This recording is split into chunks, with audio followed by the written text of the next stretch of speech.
talking with Lori and Leah Borio, owners of an organic farming operation called the Eaters Guild. Here you enter a world where the hard work of being an entrepreneur balances with family life and homegrown values. Today they're harvesting spinach with their daughter Iris. Yeah, I need stuff that's low to the ground that you could just get on your knees or something. It's not so bad. Stuff that you have to move a lot, so you're standing up and bent over the whole day. That's kind of hard. I can imagine myself at 40 or 50. Wendell Berry says that farmers have a back of hinged steel. The back just swings. Sometimes it's creaky, but it just keeps going. I'm trying with yoga not to be hinged steel, but something more flexible, like shark cartilage or something. They've been harvesting for months now. Contrary to popular belief, being their own boss doesn't mean that they set their own schedule. It's a myth about setting your own schedule. You still have to work in the framework of extreme deadlines and things. And it's almost more of a tyranny when the clock is in your head. And when it's a home-based business, yeah, you're sort of at home and you could come in and like mitigate a crisis or something. But then again, you're in and out of almost two different headspaces. Many people who start their own business do so because they want to live a life on their own terms. Sometimes it's to support lifestyle choices. I mean, it's really the American dream is to be self-employed and to have your own business. And a lot of the laws in our country were set up to make that possible. Unfortunately, now it's become a rare thing. Some of the big corporations want people to be more employees than they do to be creative centers of innovation on their own right, so that the small, diverse, small-scale marketers, which were in the design of capitalism originally, were supposed to be small centers of innovation, many-fold, everyone with a skill or a trade or a craft to trade or barter. And that, I think that's a really beautiful and cool society and a cool goal to work towards. Our work allows us to live our values and what we believe in, every day without having to compromise it too much, As far as family building, it's really supportive of that.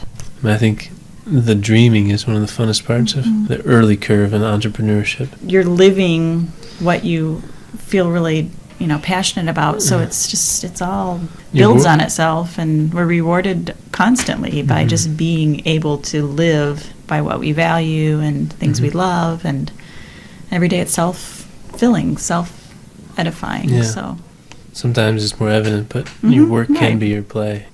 No matter what the business idea is, all entrepreneurs need to study their business and learn from others.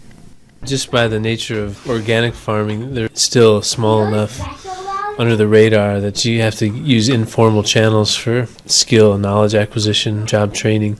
There's pretty good listings of farms that do internship programs. It was definitely the best thing I could have done. For organic farming, there are 2 organizations that they suggest. ATRA hosts the big website, Appropriate Technology Transfer for Rural Areas. And it has tons of information for free about all forms of sustainable ag. And the other organization is Willing Workers on Organic Farms. It's more like a temporary work situation. You could travel in a cool region of the planet, sign up with WOOF, and then you can get stays on farms for weeks at a time in exchange for work. You can go to New Zealand and WOOF. Entrepreneurs are hard workers. Lori and Lee learned a lot by growing their own crops and working at an organic food co-op. After 3 years, they earned a down payment on their farm and house. The first thing you need to do if you're going to go into your own business is to get a job. If the job is in line with what your business is, you can learn a lot from your job about your own business. Or like the job we had was working at a natural foods co-op, and we learned a lot about organic marketing and people who buy organic food. It was kind of like we started to understand our market better. We rented land on a big farm, it was a couple acres, and we did that for 3 years. And in the 3rd year, we got hooked up with a pretty big wholesale account with Myers. I'd harvest all this stuff all day, then come home and pack it out, and sometimes we'd be up until 3 or 4 in the morning packing it, and then get up first thing the next morning and drive it down to Lansing. And it was pretty wild there for a few weeks. we knew we wanted to keep going with it, and it gave us the income to put a down payment here. We got it all in one check one day. It all came in one lump sum, and it's like, oh, that's exactly where it'll go to. Thank goodness. The community-supported agriculture, or CSA program they started, involves customers paying a fee to get shares of fruits and vegetables all summer. The fees help them buy seeds and supplies. To get started, they got some practical business help from experts. We were helped out by it's called Tilling the Soils of Opportunity. It was one of these agricultural entrepreneurial classes. We went through the whole course in terms of, financial planning, working with labor. I learned how can I get in tons of trouble legally with hiring employees and how to avoid, really getting wrapped up with financial institutions that could leverage you and squeeze you and hurt you. So our business planning had to mostly do with sort of homegrown capital and working with our customers as much as we can to provide operating funds. And then we're in a land contract situation here, so we don't have to work with the bank. Some of that incentive for that business plan, too, was it's nice to be able to tell someone as you're going into this, I have a business plan. That's what parents ask. Well, have you even thought about how this is going to work? And it's like, well, yeah, he's written a business plan. It is. Even though it could be. So, you got to fulfill those expectations of, what's going on around you. You can't be completely oblivious to that as well. You can't just say it's going to work. You have to prove that to a reasonable extent it could possibly work, logically at least.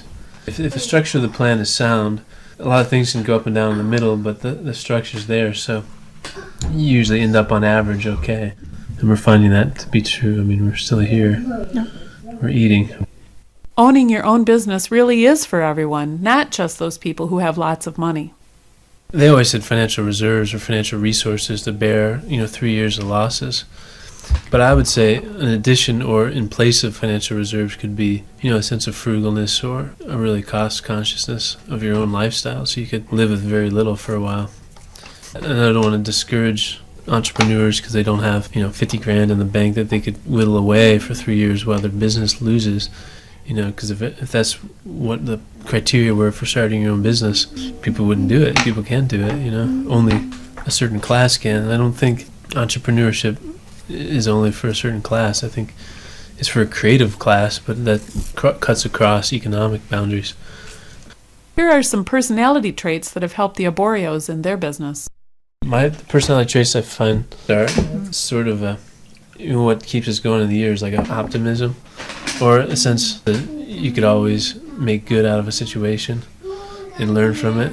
You could pretty much gloss over mistakes and not see them as like these season-ending terminal situations, but rather, a bad thing happens, but if you let it get you down, you're not going to be able to work tomorrow. I think a person has to be very patient and to wait for stability, not just success, but just stability. To where it gets easier. Flexibility, to the extreme level, because you don't know exactly how each day is going to go. You might have a pretty good plan for what's going on. People show up, order changes. You have to, within 5 minutes, be able to get 3 people on a project that you weren't thinking needed to be done until next week. But also just endurance and long-sightedness. If you're just looking until next year, next month, it can look pretty bad some days, but if you're looking, the trajectory that we're on is, what did Martin Luther King say?